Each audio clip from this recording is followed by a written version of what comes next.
Hello everyone, welcome to Isuroon's Community Gratitude Dinner. We are going to start off by reading the Quran. أعوذ بالله من الشيطان الرجيم بسم الله الرحمن الرحيم إنا أعطيناك الكوثر فصل لربك وانحر إن شانئك هو الأبتر صدق الله العظيم.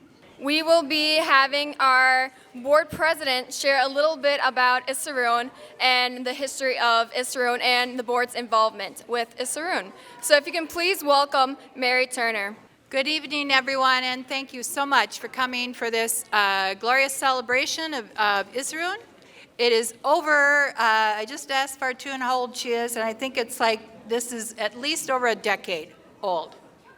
My name is Mary C. Turner. I am, in my other life, I'm president of Minnesota Nurses Association, but more importantly, I'm an intensive care nurse in a medical ICU at North Memorial in Robbinsdale. In fact, I just got off a 3-night stretch. So, my eyes are barely open. There you are. Okay. How did I get involved in Isuroon? It was actually the legislative session of 2018 when they had a bill up at the Hill that was, it was a reproductive bill that would have basically allowed doctors, or it would allowed, how should I say this? It would allow you to have say your 8-year-old little girl goes into your doctor to get their ears checked. And they would have been able to do a reproductive assessment at that time, looking for FMC, female genital cutting. And if that would have been able to take place, then this would have been without the parents' consent. This was what was going to go on in this bill. And what could have eventually happened is potentially children being taken away from their parents, having a reason to allow the police to come into your homes, the Somalian homes. And I got on board, and I met Fartun through actually Attorney General Keith Ellison. He put us together. So thank you, Keith Ellison. Because this is where my 10 years of being at the Capitol really paid off. Because what I did was to partner with Fartun and go up to the Hill because I kind of know everybody up there now, and partnered with her to give my viewpoint as a nurse as to how abhorrent this kind of legislation would have been. Not only is it unnecessary because there's already laws, but this was a deliberate attempt to infiltrate Somalian families and to cause chaos, but more importantly to cause irreparable harm to the children. And so it was pretty easy for me to go up to the Hill and to defend and to defeat this bill. And we defeated it in a big way. So, and that's where I see my role as is not only using my influence up there as a nurse and as the president of Minnesota Nurses Association, but it's also a give and take learning. I mean, I didn't really know anything about the Somalian. I'd never had your wonderful tea. I had never had your food. And here's a custom that I really, really enjoyed, is the fact that I've had knee surgeries, 2 knee surgeries. I've had detached retina recently and all that. Who do you think was the first one to my door with trays and trays of food? Fartun Wiley and Nemo. And yeah. Okay? In my culture, the Norwegian Caucasian culture, you get, oh, hi, and get well soon on Facebook. That's what you get, okay? So the fact that concept alone of being there when people need you the most, that kind of sums up what Isuroon is all about. It's a community-based organization that takes the values of the Somalian community and applies it to the community. And just that, my example of what every day whenever I do go there, the whole lobby is full of women kicking back, having tea, getting their nails done. I don't know what they do there, but they look like they're having a good time. The place is always busy. Food shelves, they're always doing food, and now we're doing more and more outreach in the schools. And I am extremely proud. Now, this is where working night shift, I'm going to ramble, but I'm going to try to cut it short here. All I can say is that I am very, very proud. I'm very proud of how I'm getting to know the Somalian community and how, and I'm as far away from that community as you get, you know what I mean? I'm northern Minnesota, Norwegian, French, you know what I'm saying? But it doesn't matter, because we're all in it together to serve the people of Minnesota. And we're all citizens of Minnesota, and we all deserve the best health care and the best conditions for living. And as a nurse, that is near and dear to my heart. That's what I work for every day, and so this is a perfect fit for me. At this point, I would like to invite up here to speak, if he's ready. He's taking one more swig. Lieutenant Colonel Merrick. He is the Director of Diversity and Inclusion for the Minnesota National Guard. And I just want to take this opportune time, and hopefully I don't get all teary-eyed. I have a soft spot for the Minnesota National Guard because historically we are always there the first and the longest. We are the most devoted out of any of the National Guards in the United States, and I am very proud to call him to the stage. Thank you.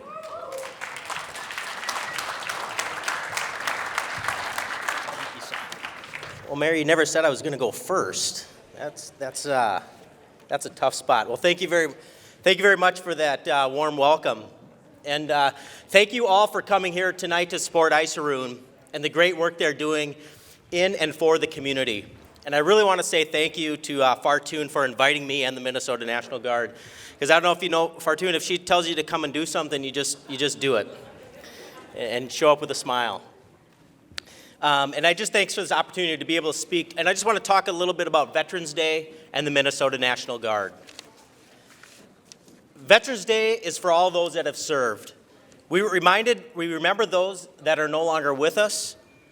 We honor our retired and our former service members, and we also thank our veterans that are still defending our country today. Today marks the 100th anniversary of Veterans Day. Originally, this day was known as Armistice Day to mark the armistice between the Allies of World War I and Germany. That took effect on the 11th hour of the 11th day of the 11th month in 1918. And this is when it was first celebrated in 1919. So that's why we celebrate Veterans Day on November 11th. Throughout our past, men and women have joined the military service to support and provide for our country's freedoms. One of these services is the National Guard. The National Guard is comprised of both Army and Air Force branches of the military, which are represented this evening by my great crew that's over here on this table.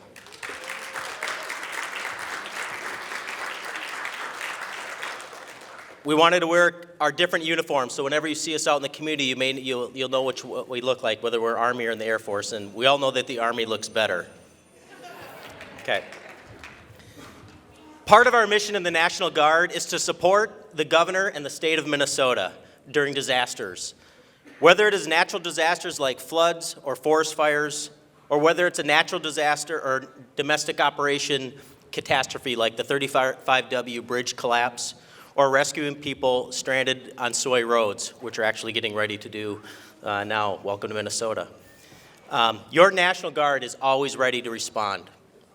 The Minnesota National Guard is comprised of soldiers and airmen from across our entire state, representing all its diverse communities.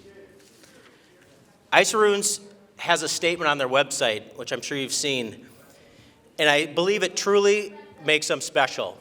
It states, "We are who we serve." They also put an emphasis on engaging the community, and that's evident by the support here this evening. And this is no difference from the National Guard. Our motto in Minnesota is we live here, we work here, we serve here.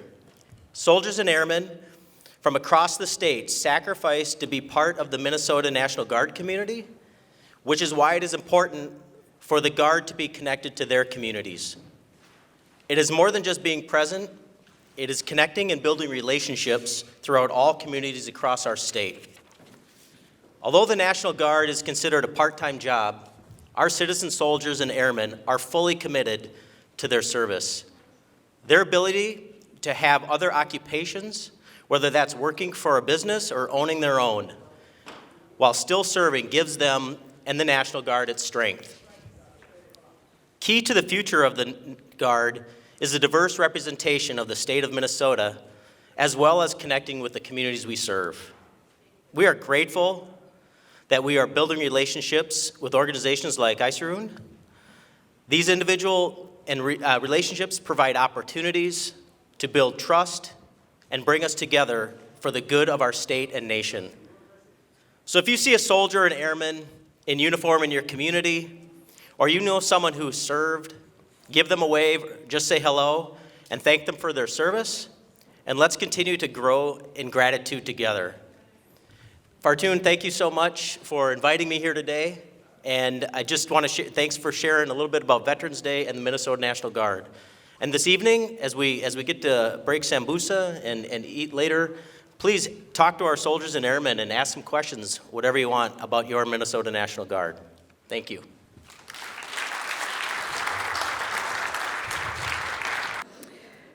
So my name is Huda. I'm the vice chair of the Isuroon board, and I've been involved with Isuroon and Fartoon for about 7 or 8 years now, I think. Maybe it's even 10, I don't know. So I'd like to transition us into some, this is a dinner to kind of show our gratitude and our appreciation for all the different partners that we've worked with at Isuroon over the years. And Isuroon could not have been this successful without the support of amazing organizations and people like the ones sitting here today. So we would like to express our gratitude to these organizations and that recognize the importance of Isuroon's mission and supported us through to this growth. So I would like to thank each of the following organizations, and when you hear your name, please stand up. You should be sitting at a table that was designated for your organization. So when you hear your name, please stand up and open the gifts that are on the table. Let's wait till everybody stands up and then you do it together at once, because we want chaos. Bush Foundation.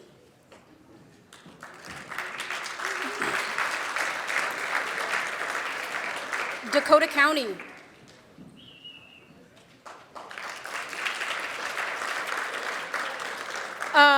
F.R. Bigelow Foundation?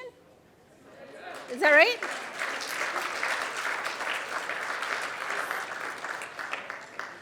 Do we have that foundation? No? Okay. Grotto Foundation.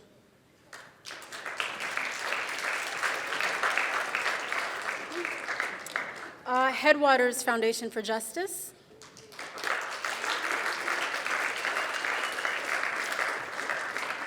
Legal Aid.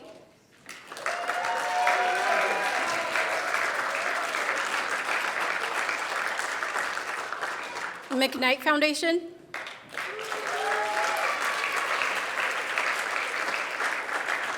Minneapolis Foundation. St. Paul Foundation.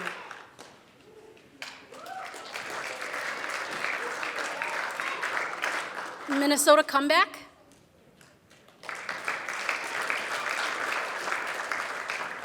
Office of Refugee Resettlement.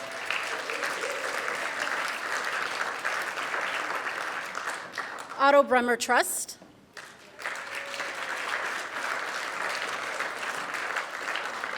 Seward Community Co-op.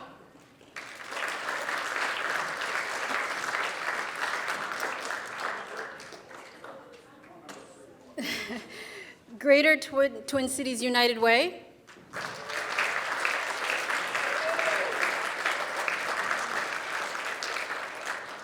Women's Foundation of Minnesota.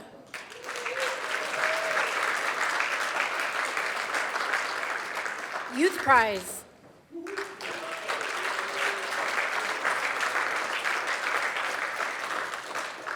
Now please open your gifts.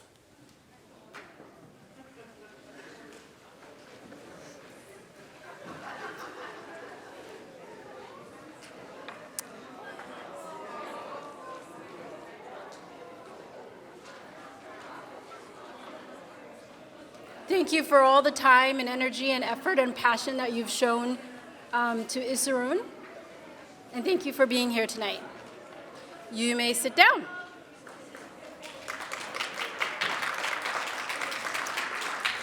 So the second fold for our awards are, I would like to also recognize some volunteers who have stepped up and helped Isuroon staff tremendously.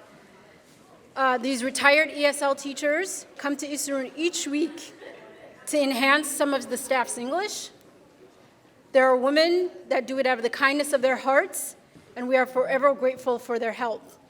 If you ladies can please come to the stage when I call your name, and I'm actually going to start with a non-ESL teacher, and then I suppose the rest are ESL teachers. So first, we'd like to recognize Isuroon's volunteer attorney, Davis Sensman. If you would like, come up. And then moving on to the ESL teachers. Stand up, stand next to me. Pam Leffler.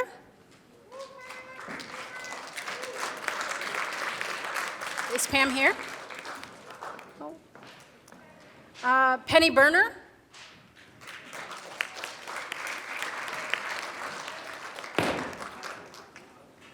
And Maureen Vickerman.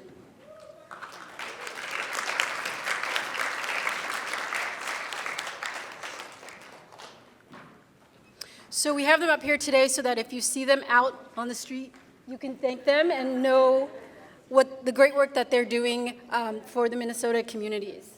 Thank you, ladies. Thank you, Davis. Thank you, Davis.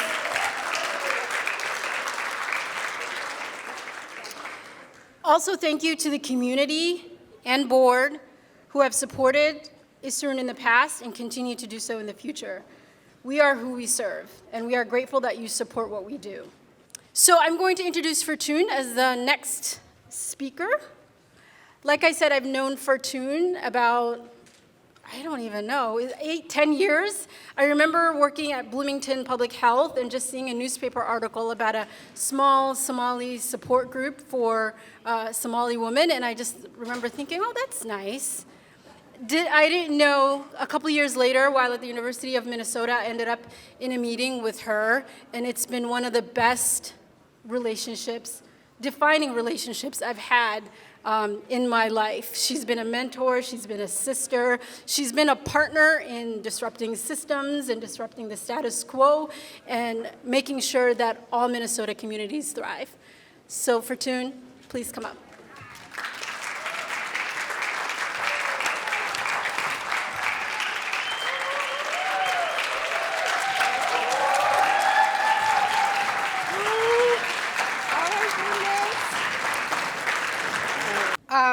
Let me say thank you, and thank you, and thank you. And this is about gratitude.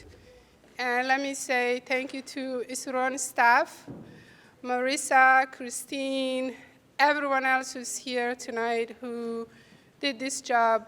I can come up with ideas, but I'm not an executor. I'm totally owning it.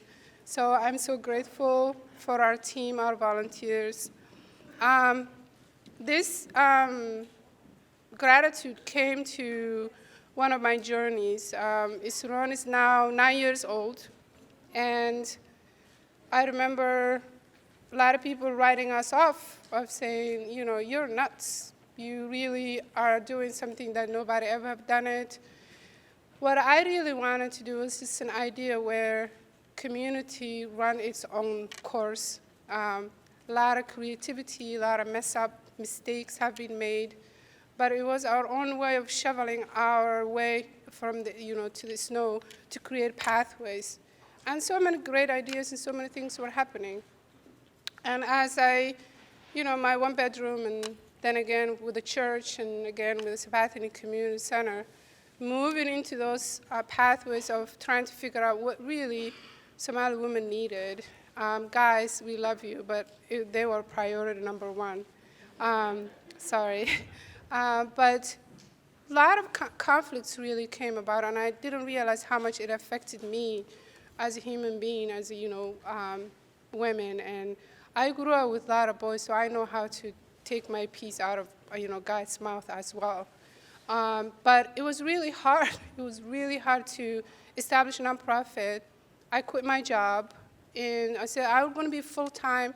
But what was unique about was that I wasn't about me. It was about these incredible women who knew where they were going, but they needed a space and creativity, someone that just became a supporter. After 4 years of depleting my 401k and whatever saving I had, totally dead broke, one of the foundations have found me and started an Operation Grant and said, you make sure that you pay yourself. And I knew that was not going to happen. But each year, resources were coming in. And I was also very particular of the grants that we've accepted. We were saying, if a grant makes us work for the foundation or the grant manager, we don't want that money. And so that also made it really very hard to get off the ground. But I believed it, and the board had believed it, and the community had believed it, that we just did not want any money. And if I just wanted to collect any money, I would have just stayed my IT job, which I made good money. As I was going through the journey, words that really were hurtful were coming out. People were putting me in these critical words. It was very difficult to deal with. Oh, Fortune, geez, God help us. Don't bring near me. She's very difficult to deal with. And I didn't realize how much it was hurtful to me, but I was telling them, I'll show you. Isuroon will never go under, but we'll also thrive, and we'll also have a creativity to really serve our community well. 2018, as Isuroon was doing well, my life kind of took a little bit of falling apart, and the word self-care, buying nice clothes, all those things I was feeling guilty. I really didn't feel I deserved it. And I found a coach. I went leadership trainings, and all of a sudden, it was so much of I needed to take care of myself. I felt I didn't deserve to take care of myself. And so working with a coach, my coach, who's a white, when I get angry, I would say, what do you know? You're a white man. You have no idea what black woman goes through. And he would just say, okay, come back to me, come back to me. He helped me really unpack so much that I was carrying on, because I had to be so strong that if someone just threw me like that, I was going to break like ice because I was so stiff. And so he asked me about gratitude, and he said, I pray 5 times a day. I firmly believe, God is the provider of my living and everything. But there was so much resentment that I was carrying in. So much of people that I was carrying so much venom that was running through my vein, because many people that I thought we had the same values and same, even political arena, we were having conflict because it was about how to serve community that we were having the conflict. I thought we were partners from that. But it was, let me feed you versus, no, I can feed for myself. There's a scarcity mentality, and I'm seeing abundance. I'm seeing illiteracy, and I'm saying, which illiteracy are you talking about? Illiteracy of the compassion? Illiteracy of the books? Or illiteracy of what? Define those things for me, because all those things were making our community less and less and less. So it's a deficit-based approach. And I'm saying, oh, everyone I know, they're so smarter than me. What are you talking about? So it was just conflict that I had no clue how to address those. And so through my coach and many, many people sitting here who are believing us, I came to the conclusion that we had many, many things to really slow down. And the one wish I've asked my coach was to help me be still. just freeze a little bit. My mind is racing 20 miles ahead.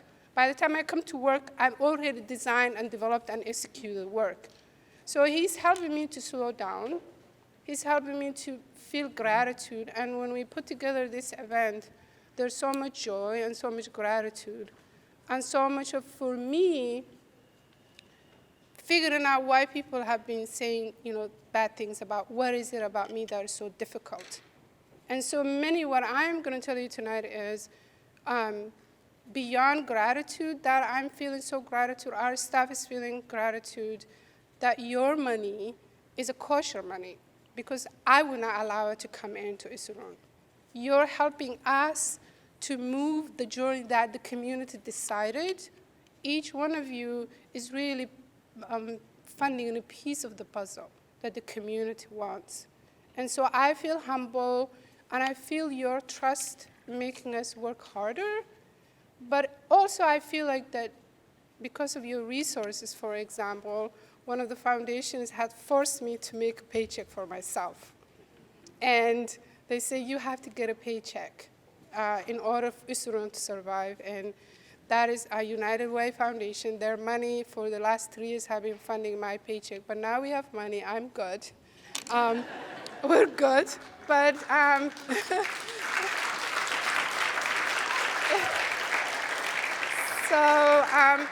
I can talk all of the foundations, the incredible work and the trust. So your logos and your funding are a badge of honor for me and our team and our community. So you can give a round of applause yourself.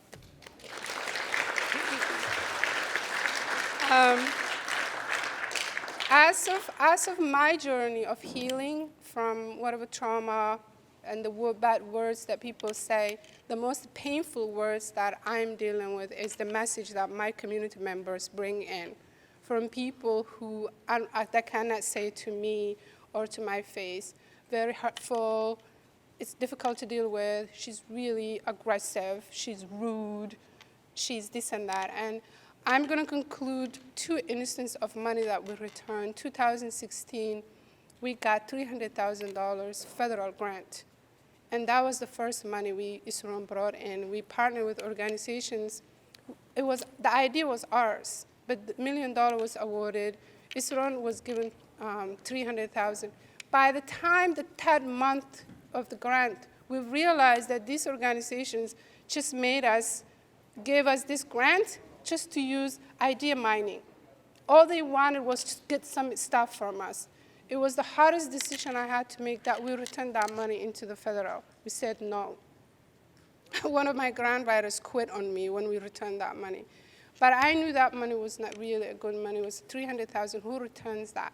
But a week later, we got a $180,000 grant from within the same an ORR times 3 years. So we had almost $560,000 after we returned that.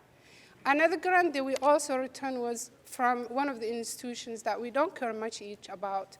They refused to give us $240,000, but then one of their directors came and said, here's $70,000. And I said, but what about the $240,000? What is your answer for not giving to us? And he said, forget about that. Here's $70,000. I said, shove it. That was the bad word, but that's the word I used. That was then. Now I'm not going to use that word anymore. But there's so much there's so much history in this organization, and there's so much goodness going on. With the foundations, with the friends of here, please add the resources you're giving to communities of color and women, money for leadership, money for self-care. And really ask, how are you? How are you feeling?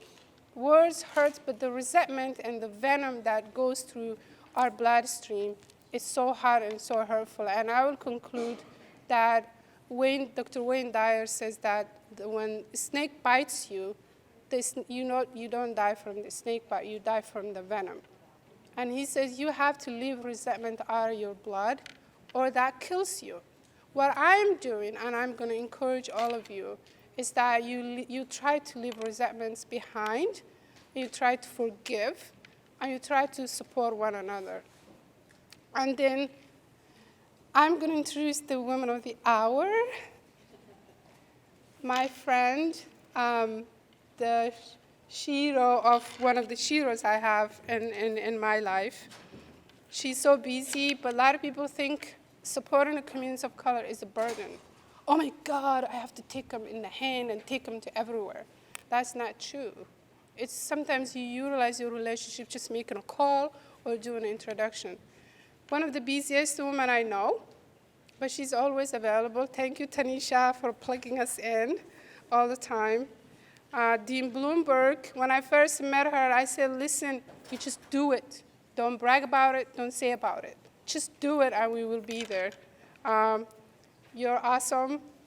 You're helping many, many women of color into your institution, and you're being a great supporter. You didn't ask me to change because I won't. And you've been amazing supporter and a bridge builder. With that, could you please give a round of applause to bring to the podium Dean Bloomberg.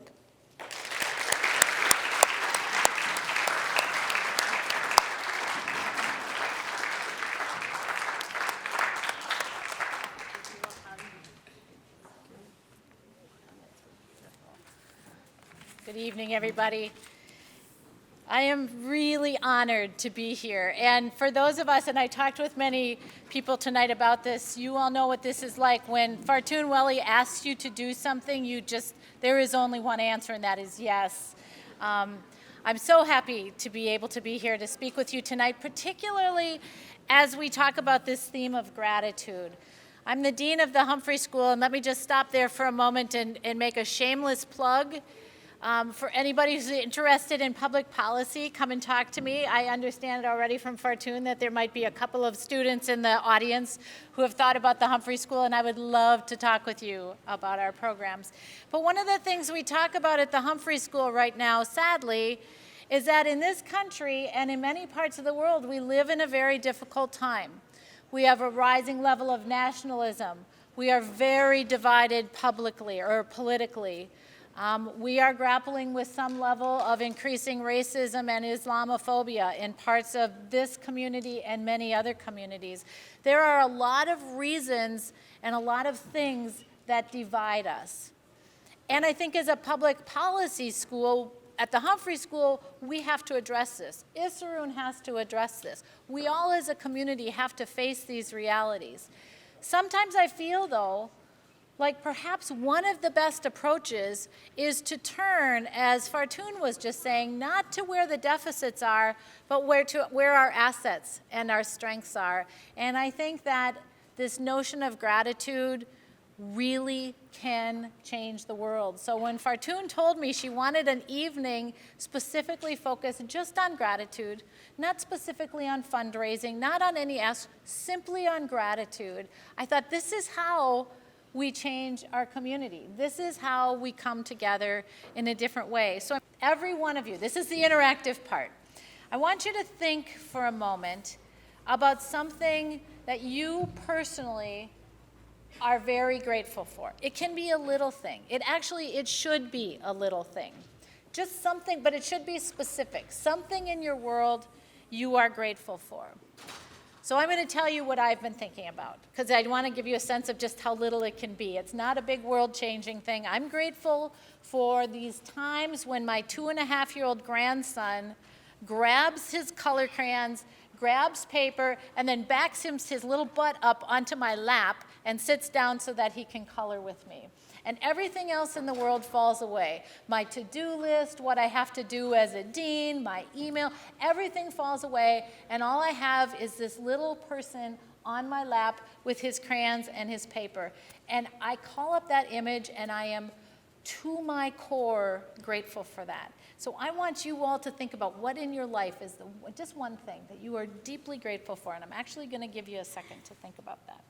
I'm guessing in this room we bring different religions, different faith traditions, different prayer traditions, but acknowledging that, I also believe that we have something collectively that we create together with all of our differences. So I'm going to ask you to do this.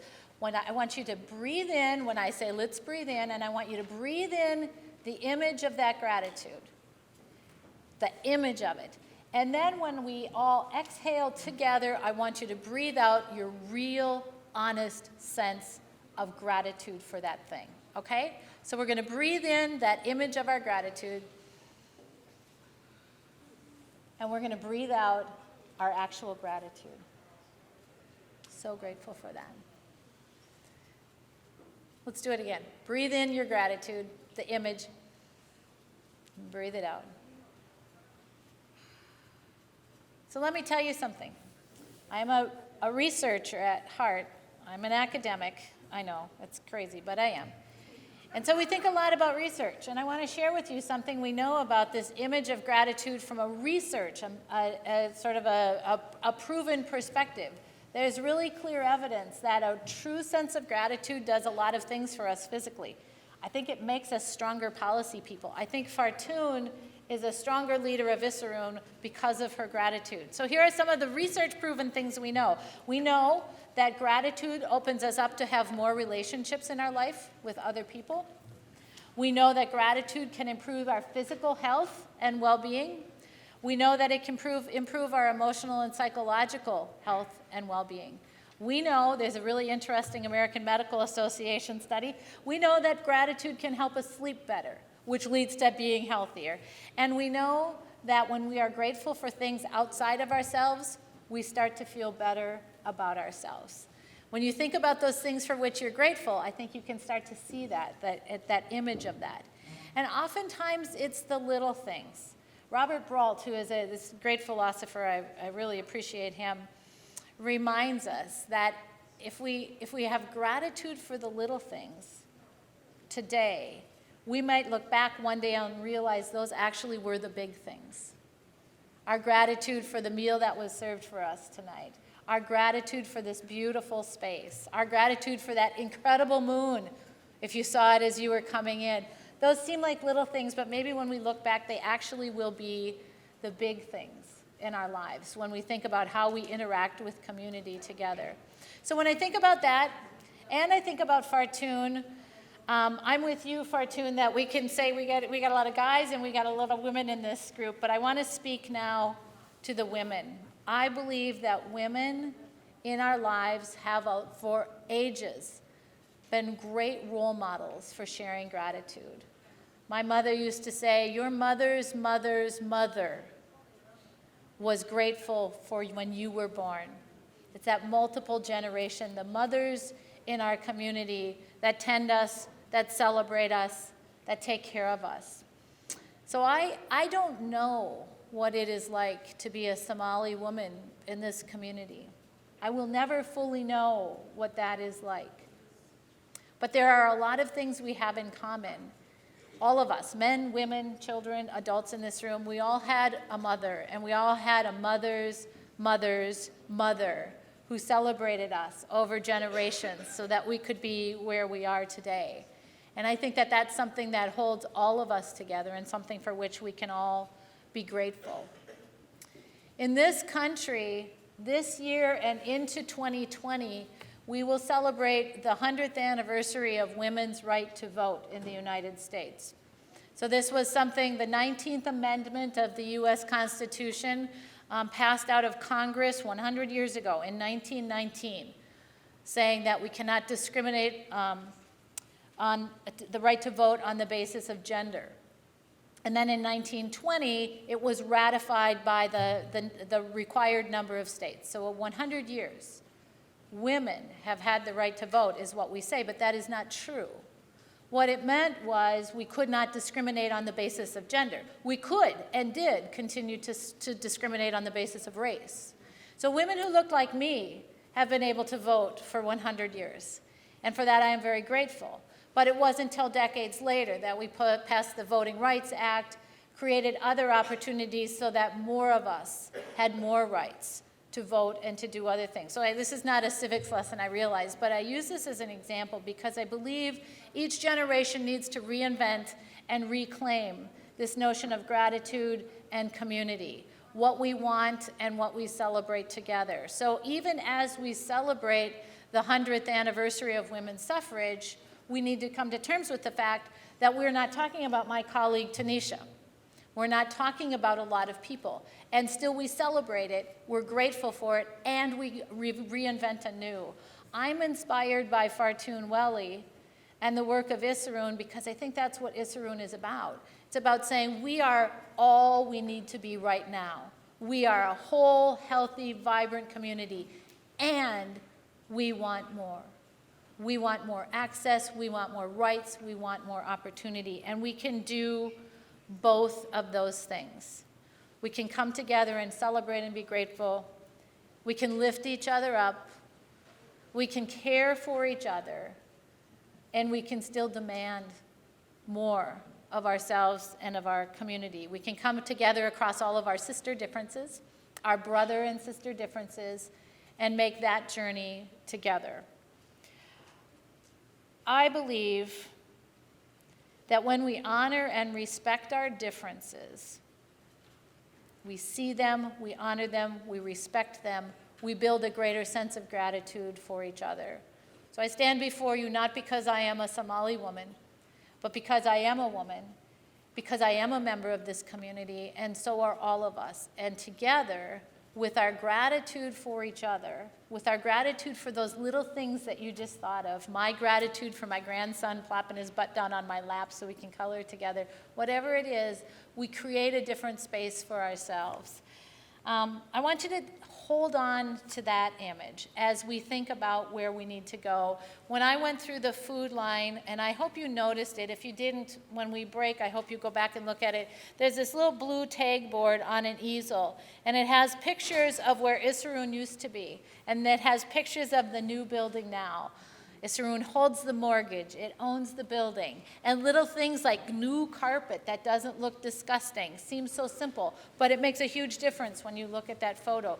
There's a huge level of gratitude. It took everybody in this room, all of these partners, to make that possible, because people like Fartun and so many of the rest of you thought we are enough. We are enough as a community, and still we want more. We want a nice building. We want good space. We want what this community deserves. So that little piece of tag board with its 8 or 7, whatever number of pictures on it, to me is a perfect image of that. I'm grateful for the servers of tonight's food. I'm grateful for the staff who work so hard. I'm grateful for the remarkable community we have where we're allowed to be together in this way and share this kind of an evening. And also, I think when we think about Isuroon and the women it serves and the women who supports it, it's helpful to remember this great line that behind every successful woman is a tribe of other successful men and women who have her back. And that's what we should all do for each other. Thank you very much. Well, thank you, Laura Bloomberg, for that amazing speech about gratitude. A few closing remarks for tonight's evening. Isuroon is going to be involved in a couple of things. So one of the things that Isuroon is going to be involved in is getting the word out about the 2020 census. And to discuss more about Isuroon's involvement in the 2020 census, I have Muna and Sawad to share with you about that. Good evening, everyone. Thank you for coming out here today. My name is Saad Farah. My name is Muna Mohammed. We're both staff at Isuroon. We're here today to share a message about the 2020 census. It's important because it impacts every single one of us, and we all have a role to play in spreading the word about it. So the census is an official count and survey of the population of the United States.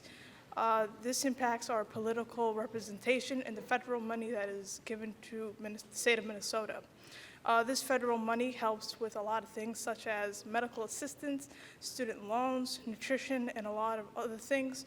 The 2020 census will be starting officially on April 1st of 2020. We will receive an invitation to participate by choosing to fill out the census through email or by phone or an outing. Also, important to note is the question of citizenship will not be on the 2020 census. Last census, it was counted that Minnesota has only 48,000 Somalis, while the community believed it to be around 100,000 Somalis during that time. In result, Minnesota has lost $1 billion in funding during that decade. Isuroon would like to spread the word that every single one of us is important and deserves to be counted. There are flyers in the front by the registration desk for more information for those who want to learn and spread more information about the census. Yeah, that's it. Thank you. Isuroon is also involved in Give to the Max Day. It has already started. It started on November 1st. This year, Isuroon, all the proceeds will go towards a van that Isuroon will use to bring dry goods to elders or to bring elders to Isuroon so they don't have to walk through the snow or use public transportation to try to get to Isuroon and use the services Isuroon provides. So if you can please go online to givemn.org and type in Isuroon and look at our page and fundraiser. We would very much appreciate any donations. If not, if you prefer to donate to Isuroon personally, we do have cards up on the front table to donate today.